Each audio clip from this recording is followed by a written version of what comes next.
Hello friends, मैं advocate Vinod Sharma अपने channel में आपका एक बार फिर स्वागत करता हूं। दोस्तों, अगर एक लड़का और एक लड़की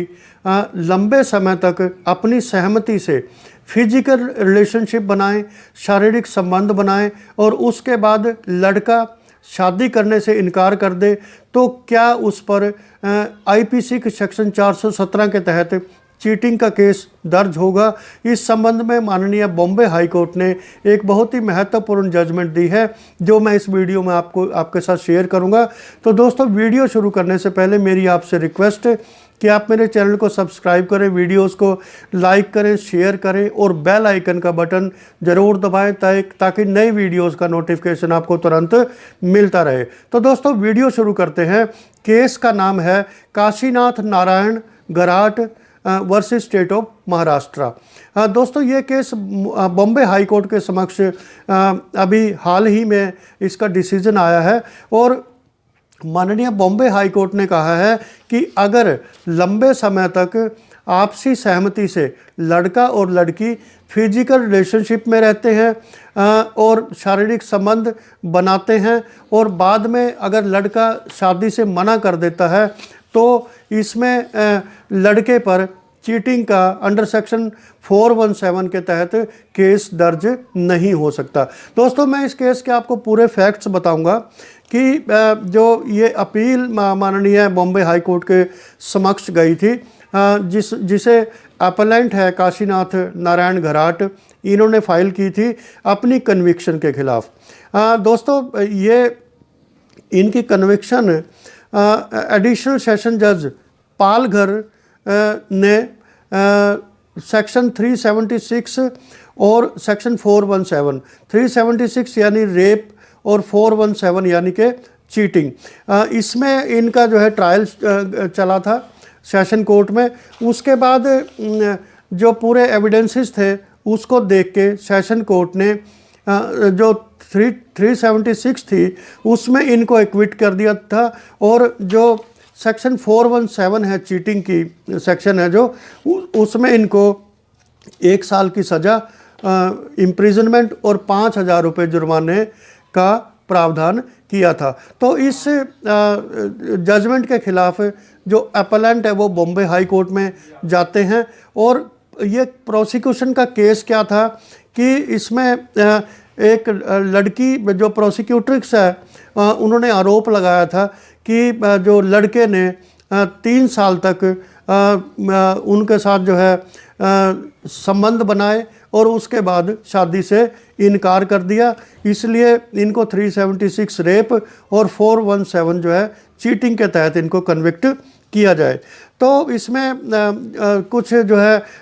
जो प्रोसिक्यूट्रिक्स है, यानी कि जो लड़की है, उसकी बहन की विटनेस हुई। उनकी बहन ने विटनेस में कहा कि इनका लव अफेयर था 3 साल से और बाद में जो है लड़के ने शादी से मना कर दिया। इसके अलावा ये चीज़ साबित हुई कि इनका जो फिजिकल रिलेशनशिप था वो कंसेंसुअल था, यानी कि इन्होंने सहमति से 3 साल के लंबे पीरियड तक जो है आपस में संबंध बनाए और जब लड़के ने शादी से मना किया तब इनकी बात बिगड़ी और उसके बाद एफआईआर हुई, कोर्ट में केस किया और 313 के बयान में लड़के ने मना किया इस चीज़ से। उन्होंने कहा कि मैं आई एम नॉट गिल्टी और उन्होंने ट्रायल क्लेम किया। तो इसमें दोस्तों कम से कम जो है 8 इसमें विटनेस कराए गए और उसके बाद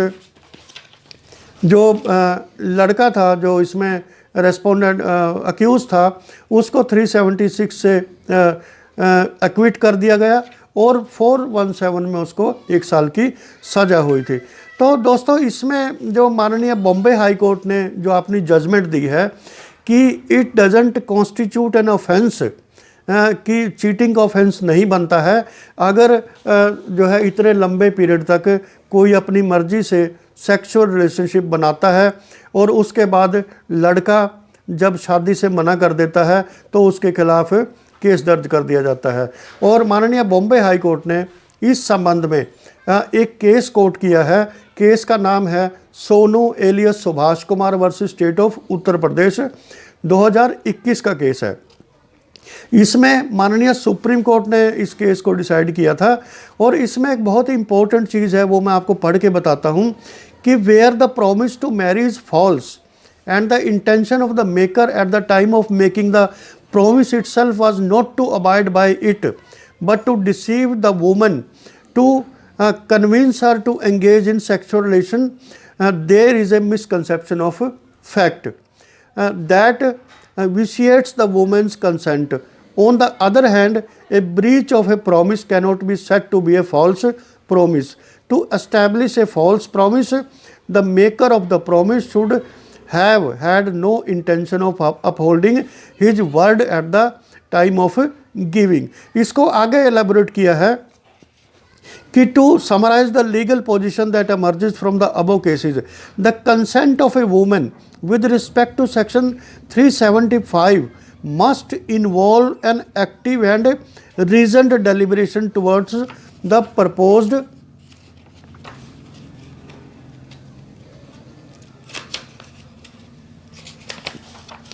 act.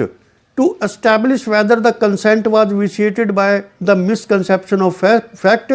arising out of a promise to marry, two propositions must be established. The promise of marriage must have been a false promise,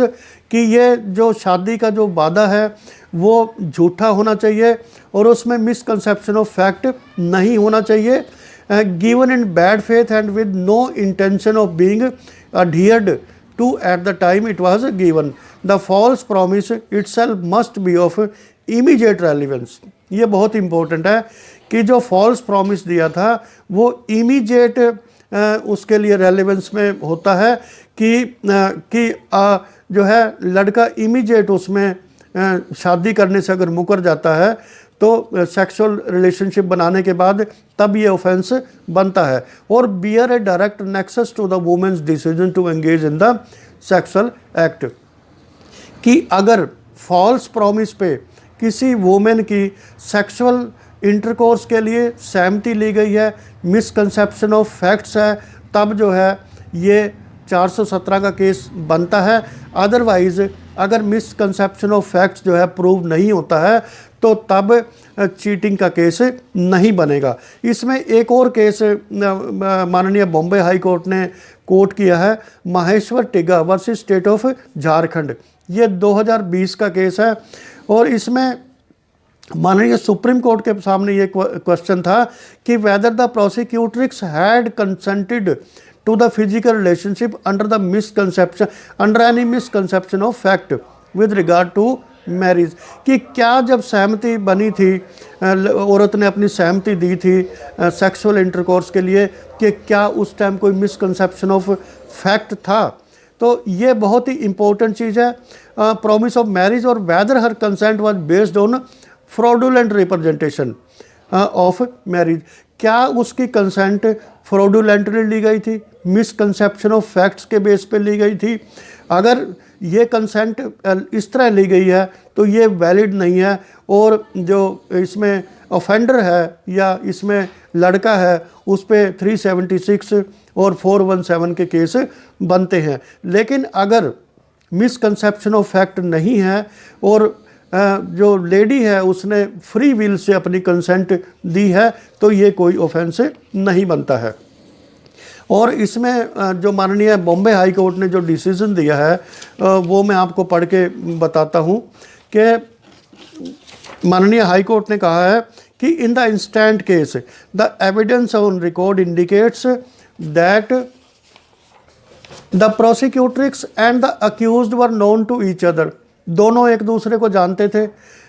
they had indulge in sexual relationship for a period of over 3 years, 3 साल तक दोनों सहमति से sexual relationship बनाते रहे। The evidence of prosecutrix does not indicate that she had sexual relationship with the accused under misconception of fact. जो evidence prosecutrix की तरफ से दिया गया है उसमें कहीं भी ये इंडिकेशन नहीं है कि जो सेक्सुअल रिलेशनशिप बनाए गए हैं अक्यूज के साथ वो मिसकंसेप्शन ऑफ फैक्ट के तहत बने हैं with regard to the promise of marriage. शादी के संबंध में, और that her consent was based on fraudulent misrepresentation of marriage, और जो उसकी सहमति ली गई सेक्सुअल रिलेशनशिप बनाने के लिए वो फ्रॉडुलेंटली ली गई कि शादी के प्रॉमिस के लिए। There is no evidence on record to indicate that since the inception accused did not intend to marry her। इसमें जो है कोई ऐसा एविडेंस नहीं है कि अक्यूज जो है जो उससे शादी करने का इच्छुक था या नहीं था, इस तरह का कोई रिकॉर्ड नहीं है। In the absence of evidence to prove that the prosecutrix had consented for physical relationship on a misconception of fact, अगर मिसकंसेप्शन ऑफ फैक्ट के बेस पे लेडी ने फिजिकल रिलेशनशिप बनाए हैं, अगर ऐसा कोई एविडेंस नहीं है as stipulated under section 90 of the IPC, जैसा कि सेक्शन 90 जो है आईपीसी के, उसके तहत अगर मिस रिप्रेजेंटेशन ऑफ फैक्ट्स है, मिसकंसेप्शन ऑफ फैक्ट्स के बेस पे कोई सहमति ली गई है ख़ास तौर पे फिजिकल रिलेशनशिप बनाने के लिए, the mere refusal to marry would not constitute offence under section 417 of the IPC. कि खाली ये कह देना कि मैं आपसे शादी नहीं कर सकता, ये 417 का कोई ऑफेंस नहीं बनता है। Under the circumstances the impute judgment can not be sustained. इसलिए ये सब चीज़ें देखते हुए जो जजमेंट थी पालघर सेशन कोर्ट की, वो सस्टेनेबल नहीं है। Hence the appeal is allowed, the इम्प्यूज judgement and order is quashed and set aside. इसलिए उसको सेट असाइड किया जजमेंट को, और जो है आरोपी को आरोप मुक्त कर दिया गया।